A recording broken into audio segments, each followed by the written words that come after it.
नमस्कार। मेरा नाम अभिषेक है और आपने देखना शुरू किया है लाइव सिटीज। क्या बिहार आर्थिक तंगी की ओर बढ़ रहा है? आज बिहार विधानसभा से लेकर सड़कों तक एक ही सवाल है, पैसे कहाँ गए? ठेकेदारों के भुगतान रोके जा रहे हैं, टेंडर के पैसे फंसे हुए हैं और यहाँ तक बिहार का भविष्य गढ़ने वाले शिक्षकों के पेंशन तक रोक दिए गए हैं। मेरे साथ रवि उपाध्याय जी हैं। सर, कल हमने बात भी की थी कि शिक्षकों को पेंशन को रोक दिया गया है। आज बिहार विधान परिषद में भाजपा के ही एमएलसी नवल किशोर यादव ने यह सवाल उठा दिया कि महोदय, 3 महीने से शिक्षकों को पेंशन रोके गए हैं। जो बूढ़े हैं, जो बुजुर्ग हैं, अगर उनको होली में पेंशन नहीं दिया जाएगा तो उनके घर वाले उनको घर में रहने देंगे? देखिए अभिषेक जी, आप ठीक कह रहे हैं। नवल किशोर यादव जो भारतीय जनता पार्टी से हैं, एमएलसी हैं, लगातार शिक्षक कॉन्स्टिट्यूंसी से जीतते हैं और वो 5 पांडव की बात हम लोग करते हैं एनडीए में, तो वो 5 पांडव हैं। तो ये देखिए, होली तो है, रमजान भी है। जी रमजान का महीना, जी, बिल्कुल रमजान का महीना चल रहा है। ऐसे में कितना रोजा अफ्तारी हो रहा है, सब जगह आप देख पा रहे हैं। और वैसे में जो रिटायर कर गए, जो सेवानिवृत्त शिक्षक हैं, उनके, अब डिग्री कॉलेज की बात नवल किशोर यादव ने आज की बिहार विधान परिषद में। सदन की कार्रवाई शुरू होते ही उन्होंने इस मामले को उठाया। तो निश्चित रूप से कहीं ना कहीं वह भी पीड़ित हैं। नवल किशोर यादव वह बता रहे हैं कि सेवानिवृत्त शिक्षकों के का जो पेंशन राशि है वह भुगतान नहीं। और आप तो छोड़ दिए रेगुलर भुगतान की तो बात छोड़ दिए, जो शिक्षक हैं, जो रिटायर हैं, सेवानिवृत्त गुरुजी जो आपके भविष्य को गढ़ा, जो आप बात कह रहे हैं, तो वो अब उनको ही नहीं अब राशि मिल रही है। तो ये निश्चित रूप से एक बड़ी संकट और समस्या है। और इसी बात को भारतीय जनता पार्टी के बिहार विधान परिषद के वरिष्ठ सदस्य नवल किशोर यादव प्रोफेसर, उन्होंने इस मामले को उठाया। और होली, रमजान तरीके का जो त्योहार है, और देखिए एक बात तो हम लोग देख पाते हैं कि जब भी कोई बड़ा फेस्टिवल होता है, होली, दिवाली, छठ, रमजान, तो ऐसे में निश्चित रूप से फंड के रिलीज करने में तंगी परेशानी होती है। और ये तो इस बार तो अजीब और गरीब दृश्य दिखाई पड़ रहा है। शराबबंदी शुरू होगी, नहीं होगी, बिजली का टैरिफ बढ़ेगा, नहीं बढ़ेगा, वहां पोह वाली स्थिति है। और जो सरकारी खजाना है, जो तेजस्वी यादव कह रहे हैं खजाना तो खाली है, लिक्विड कैश के लाले पड़े हुए हैं। सर, ऐसा क्यों हुआ है? देखिए, तेजस्वी यादव निश्चित रूप से, अगर यदि हम लोग बोलते हैं कि तेजस्वी यादव तो नेता प्रतिपक्ष हैं, तो वह बोल रहे हैं, तो उस पर कोई इतनी बड़ी बात नहीं होती। लेकिन रूलिंग पार्टी के ही जब विधायक और विधान परिषद के सदस्य बोल रहे हो, तो अब इसको कौन बोलेगा ना? कि अब देखिए, जो जितनी बात हम लोग कहते हैं, निश्चित रूप से अब यह बात कह देना कि अब आपको सरकारी खजाना खाली हो गया, यह तो कहना अभी टेक्निकल रूप से यह गलत होगा। लेकिन आप देखिए, ये क्या बता रहा है। हाल में 3,47,000 करोड़ का भारी भरकम बजट 2026-27 का पेश किया गया। तो ये आपको कुछ न कुछ बता रहा है, ये कुछ मामला है और सरकार के खजाने में राशि नहीं है। हम थोड़ा सा डेटा के माध्यम से लाइव सीरीज के व्यूअर्स को बताना चाहेंगे कि क्या कुछ डेटा कह रहा है। तो ये उसके बाद आपको कर्ज बढ़ने और चुकाने की क्या स्थिति है, और ये ताजा मामला है। यह 2026-2027 का जो बजट जो पेश हुआ है बिहार का, उसमें यह बात है। तो इसीलिए थोड़ा सा ध्यान से सुनिएगा, तब आपको समझ में आएगा। हम लोग इसी तरीके से बैठ कर नहीं कोई बात कह रहे हैं। देखिए, ये क्या है, नया कर्ज। तो ये नया कर्ज है। इस वित्तीय वर्ष 2026 और 27 का जो है, उसमें सरकार ने करीब 61,939 करोड़ का नया कर्ज लेने का लक्ष्य रखा है। अच्छा, ये नया कर्ज माने कर्ज लेगा, ये है। अब कर्ज की अदायगी, ये पुराने कर्ज को किस्तों को चुकाने के लिए बजट में 22,665 करोड़ का प्रावधान किया गया। अच्छा, मतलब किस्त चुकाना होगा 22,000 करोड़? 22,665 करोड़ का ये जो किस्त चुकाने का प्रावधान आपको किया गया है। ये जो नया 2026 और 27 के बजट की हम जो चर्चा, जो हम बात कर रहे हैं। अब देखिए, ब्याज का जो बोझ है, जो इंटरेस्ट का बोझ होगा, वह क्या होगा। कर्ज तो आप ले लेते हैं, लेकिन कर्ज पर इंटरेस्ट भी लगता है, ब्याज। ऐसे भी हम और आप भी कर्ज लेते हैं, तो उसका इंटरेस्ट लगता है, बैंक से ले या जहां से भी ले। तो वह चुकाने में सरकार को 25.36 करोड़ खर्च करने होंगे। माने इसको मोटे तौर पर अभिषेक जैसे समझ लिया जाए कि 4 लाख करोड़ से अधिक का कर्ज ले रखा है सरकार ने। तो ये जब स्थिति परिस्थिति है, तो निश्चित रूप से जो आप और हम और तमाम जो बिहार के जो लोग हैं जो चिंतित हैं कि कैसे होगा, कहां से होगा, और ये ट्रेजरी खजाना में किस तरीके से राशि आ रही है। आपको देख रहे हैं कि रेवेन्यू का किस तरीके से पैरेलल इकोनॉमी खड़ी है शराबबंदी के बाद। हाँ, शराबबंदी के बाद से वह एक पैरेलल इकोनॉमी खड़ी है। और हम लोग बार बार कहते हैं कि देखिए एनडीए के विधायक, एनडीए के जो नरेंद्र मोदी कैबिनेट में मिनिस्टर हैं, वो इन सब बातों पर सवाल खड़ा कर रहे हैं। तो जीतन मांझी तो कह रहे हैं कि इतने करोड़ तो अब पुलिस पे खर्च हो रहे हैं, जहां कमाई होनी थी अब वहां तो खर्च हो रहा है, कमाई कुछ नहीं।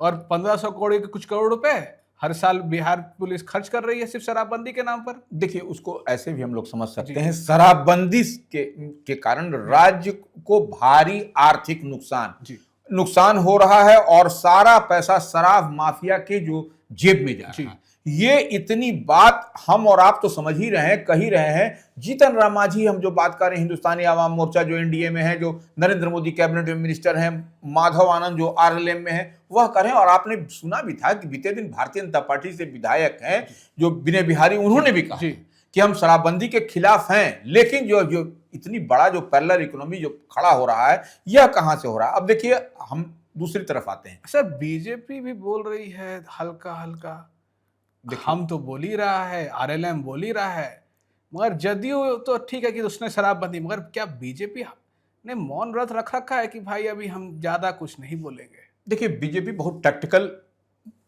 उसका मूव है। टैक्टिकल इसलिए कह रहे हैं कि देखिए तमाम लोग बोल रहे हैं, जो 5 पांडव की हम बात करते हैं एनडीए में, तमाम लोग बोल रहे हैं कि क्या स्थिति, क्या परिस्थिति।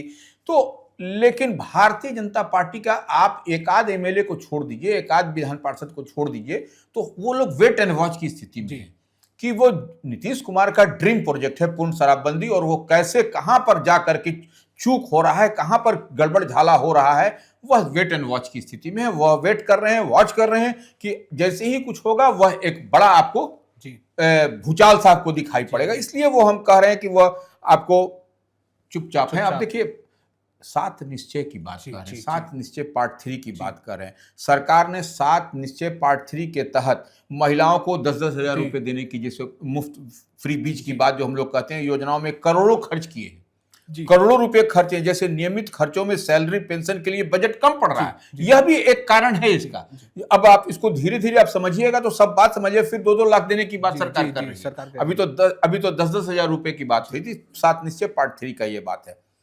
केंद्र पर अब सेंट्रल गवर्नमेंट पर जो डबल इंजन की सरकार है बिहार की सरकार, वह केंद्र सरकार पर निर्भर है और बिहार के बजट का लगभग 74% का हिस्सा केंद्र से मिलने वाले टैक्स और ग्रांट पर निर्भर है। यह एक बात है, टैक्स और ग्रांट दोनों पर निर्भर है। और केंद्र से फंड मिलने में देरी या कटौती सीधे राज्य की ट्रेजरी को प्रभावित करता है, राज्य के कोषागार को प्रभावित करता है। जो हम लोग बार बार सवाल खड़ा कर रहे हैं, लोग जो सुन और समझ पा रहे हैं कि ट्रेजरी में कहां से पैसा है, कहां, यह जो हम लोग बता रहे हैं इसको समझने वाली बात है कि कहां पर इफेक्ट ट्रेजरी को पड़ रहा है, ये कैसे पड़ रहा है, कहां से कटौती। तो यह एक बड़ी बात है। और देखिए जीविका दीदियों, महिला उद्यमियों को यह सब फंड रिलीज किए गए, उससे भी सैलरी के हेड में जो हम लोग बात कर रहे हैं पैसा होगा नहीं तो सर भुगतान होगा कैसे? बिल्कुल, तो वो भी प्रभावित हो रहा है सैलरी के हेड में, सैलरी के मध्य में। यह एक बड़ी बात है। और देखिए साथ ही साथ एक हर घर नल का जल, यह भी एक समस्या है। अन्य इसका मेंटेनेंस काम हो रहा है। जब राशि नहीं रहेगी तो मेंटेनेंस कैसे होगा?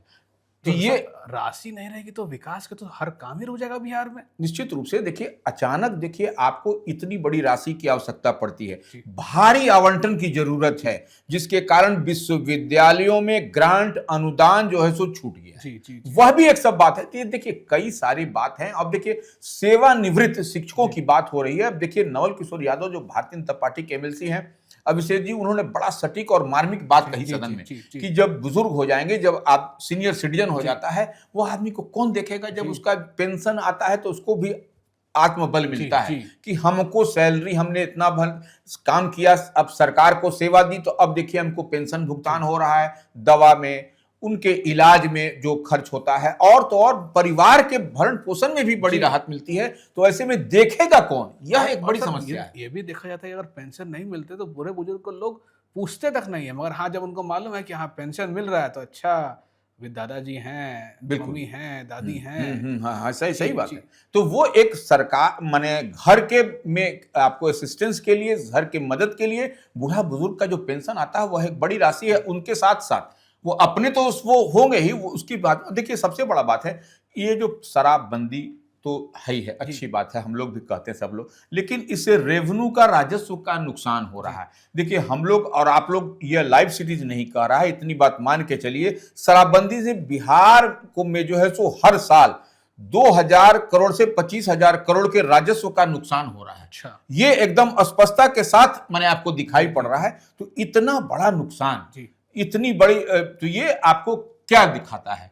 और ये बार बार ये कहा जा रहा है कि देखिए शराबबंदी हटाना हमारे लिए ये है, तो शराबबंदी आप मत हटाइए, अच्छी बात है, लेकिन इसके नियम, कायदे, कानून में कुछ फ्लेक्सिबल करिए, सो दैट कि राज्य का जो ट्रेजरी है, जो खजाना है, उसमें भी राशि आता रहे। गुजरात मॉडल की तरह कि हाँ। पर्यटकों को होटलों में ऐसे जगह पर बोतल खुले ताकि खजाना में भी कुछ ना कुछ आते रहे। बिल्कुल। देखिए खजाना तो खाली होना तो किसी भी माने डेवलपिंग स्टेट के लिए, या हम लोग मान लीजिए खजाना घर का ही हमारा खाली है, तो फिर हम बाल बच्चे का पढ़ाई, परिवार को देखना, चलाना, तो यह नहीं हो पाएगा। तो एक तरीके से राज्य के ट्रेजरी पर ही देखिए डिस्कशन का मुद्दा यह है। हम लोग जिस बात को समझाना चाह रहे हैं या समझना चाह रहे हैं कि जो सदन में जो बात उठ रही है, जो रूलिंग पार्टी के विधायक बात उठा रहे हैं, विधान पार्षद बात उठा रहे हैं, तो इतनी बात मान के चलिए कि कुछ न कुछ है। अब पटना यूनिवर्सिटी के आउटसोर्सेस कर्मचारी अब देखिए हड़ताल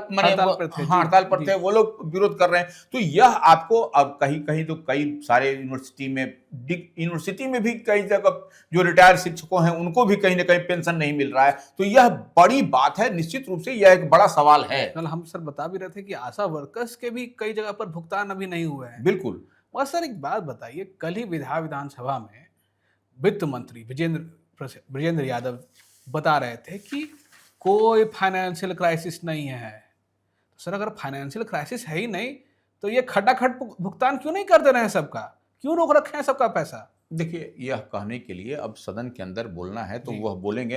हम नहीं जानते हैं कि वह विजेंद्र यादव निश्चित रूप से आपको फिनांस मंत्री हैं, वित्त विभाग की जिम्मेवारी संभाल रहे हैं, अनुभवी हैं, इसमें भी कहीं कोई दो मत नहीं। लेकिन वित्त विभाग के अंदरूनी तौर पर एक्सपेंडिचर को आप देखिएगा तो वो खर्च की सीमा पर, तो वहां पर आप देखिएगा तय कर दी गई है। और देखिए अफसरशाही का यह भी जो है सो फ्रीजिंग ऑर्डर है। एक तरीके से कई सारा ऑर्डर होता है, उसमें कई सारे पर देखिएगा, जो आपने शुरू में हम लोग ने चर्चा किया या कई दिन से हम लोग बात कर रहे हैं कि जो निविदा टेंडर की बात आती है उस पर भी रोक लगाने की बात कही गई है। और अफसरों को माने डर है, अफसरों को डर के माने उसमें यह है कि अगर अभी पैसा रिलीज किया गया तो वित्तीय वर्ष के अंत तक सरकार के पास इमरजेंसी रिजर्व नहीं बचेगा। वित्तीय वर्ष के अंत माने मार्च। तो ये अभी फरवरी में ये तो हाय तौबा मचा हुआ है। यह पूरे आम आवाम में यह चल रहा है कि क्या होगा, शराबबंदी खुलेगी, टूटेगी, रहेगी, सरकार के खजाने में ये स्थिति परिस्थिति बनी हुई है। शिक्षकों को जो रिटायर कर गए उनको नहीं मिल रहा है, बिजली का अप्रैल से बिल बढ़ जाएगा, आशा कार्यकर्ता, तो कई तरह के सवाल तो हैं। निश्चित रूप से यह सवाल है। और देखिए शराबबंदी और भी एक तरफ हो रही है, एक तरफ नशाखोरी भी बढ़ रही है। तो ये सब कई सारे आपको अभिषेक जी यह एक बात है। और ये निश्चित रूप से पैरेलल इकोनॉमी जो है वह खड़ी होती हुई दिखाई पड़ रही है बिहार में। आग कुछ नहीं रहा है, नुकसान उतना ही हो रहा है। बिल्कुल। देखिए और युवा भी नुकसान में है सर। ये जो सूखा नशा इतना बढ़ गया है, शराबबंदी ठीक है मगर उससे ज्यादा खराब है ये सूखा नशा। देखिए निश्चित रूप से सूखा नशा तो चिंता का विषय है बिहार के लिए, और खास करके युवाओं में इसको देखा जा रहा है। जहां तहां पार्क के किनारे, सड़क के किनारे या ऐसे वैसे सड़क के सन्नाटे में, चौक चौराहे में लोग कोना में बैठ करके, तो ये एक चिंता का विषय है। लेकिन एक बात अब आप देख लीजिए, हम लोग थोड़ा सा इसको हम लोग एलोबरेट करते हैं। देखिए बिहार सरकार अपनी जो FRBM माने कहने का मतलब राजकोषीय उत्तरदायित्व और बजट प्रबंधन सीमा के करीब पहुंच गई है। केंद्र सरकार से और ज्यादा कर्ज लेने की अनुमति नहीं मिल रही। अच्छा, ये भी है। अच्छा, अब राज्य खुद की कमाई जैसे शराब टैक्स इत्यादि जो भी हो सकता है नहीं कर पा रहा है, और कर्ज लेने की लिमिट खत्म हो गई है, तो भुगतान रुकना स्वाभाविक है। ये इतनी बात हम लोगों को समझ में आ रही है मोटे तौर पर। अब तो ऐसे इसके लिए हम लोग जितनी बात खंगाल रहे हैं, जितना हम लोग निकाल रहे हैं, रोज नई परत दर परत खुल रही है। इसलिए लाइव सिटीज जितनी बात कह रहा है पूरी ठोक करके, पूरी विश्वसनीयता के साथ, तो आप इसको देखिए और फिर उसके बाद कमेंट करिए जो आपको बोलना है वो। बहुत शुक्रिया सर। कागजों पर करोड़ों का बजट और हकीकत में खाली हाथ, ये बिहार का वो सच है जो अब छिपना मुश्किल होते जा रहा है। शराबबंदी खुलेगी या कुछ और होगा, देखना होगा। अगर आप ये वीडियो YouTube पर देख रहे हैं तो हमारे चैनल को सब्सक्राइब करें, Facebook पर देख रहे हैं तो हमारे पेज को फॉलो करें और ट्विटर पर देख रहे हैं तो वहां भी हमें फॉलो करें। धन्यवाद।